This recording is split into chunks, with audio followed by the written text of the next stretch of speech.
అసలు నేను ఒక దగ్గర విన్నాను, మీరు చెప్పారు లైక్ కెమెరా పట్టుకోవడం కూడా, కెమెరా స్విచ్ ఆన్ చేయడం కూడా నాకు తెలియదు, but through this movie you learn a lot about the camera features actually. Is it true?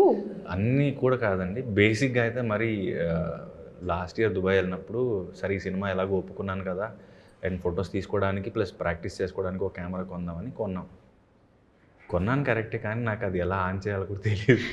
Battery వేయడానికి కూడా మొత్తం కష్టపడి ఇటేయాలా మొత్తం లోపల చూసి, ఓకే ఇక్కడ పాయింట్స్ ఉన్నాయి, ఇక్కడ ఆ గోల్డ్ కలర్ అది ఉంటుంది కదా దాని మీద అలాంటిది మెటల్ లాంటిది, సో ఇక్కడ ఉంది కెమెరా ఉంది కాబట్టి ఇలా వేయాలి, అలా చేసేసి మొత్తానికి ఏదో అయింది.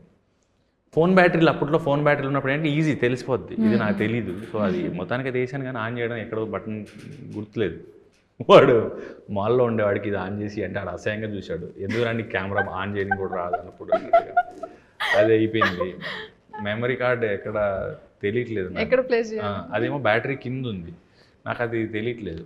సో ఒక లేడీ ఉంటే అక్కడే కొనుక్కొని ఇంకా తెలివిగా కొంచెం తెలివి ప్రదర్శిద్దాం దొరకకుండా అన్నట్టుగా, ఆల్రెడీ ఆడ అసహ్యంగా చూశాడని కొంచెం ఫోన్ ఇలా పెట్టుకొని కొంచెం ఈ మెమరీ కార్డ్ వేస్తారా అన్న, ఏదో ఫోన్ మాడుతున్నాను బిజీగా ఉన్నాను అన్నట్టు. ఆవిడ బ్యాటరీ తీసిస్తే ఇంత చిన్నది నేను కనిపెట్టలేకపోయాను ఏంటి అనిపించింది నాకు. సో అక్కడి నుంచి లెన్స్ క్యాప్, లెన్స్ ఇవన్నీ మాన్యువల్లో ఉంటాయి కదండి అవన్నీ చదువుకున్నోడికండి.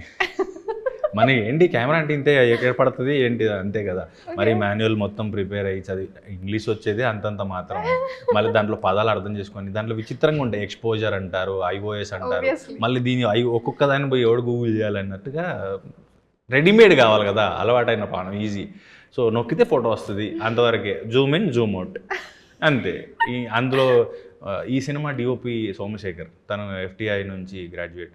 సో ఒకరోజు కెమెరా అరకుకు తీసుకెళ్ళాను అనమాట, ఆ కెమెరా తనకి ఇచ్చాను, ఇవి మొత్తం సెట్ చేసి ఇవా మొత్తం ఏవో టకటకటకటక మాట, ఓ ఇన్ని ఉంటాయా అనిపించింది నాకు. ఈవెన్ నా ఐఫోన్ కూడా తనకి ఇచ్చి, నేను ఐఫోన్లో ఫోటోలు తీసి ఎందుకు అంత క్వాలిటీ అనిపించదు నాకు, వేరే వాళ్ళు తీస్తే బాగా వస్తాయి, ఎందుకు రావు, ఇది కూడా ఒకసారి సెట్ చేసి అంటే మళ్ళీ సెట్ చేశాడు. అప్పుడు కానీ నాకు 5 MB వచ్చే ఒక పిక్ 70 MBకి ఎలా వస్తుందో తెలిసింది, అప్పుడు బెటర్ క్వాలిటీ వచ్చింది. అది కూడా ఈ డిఓపి సెట్ చేసి ఇచ్చింది.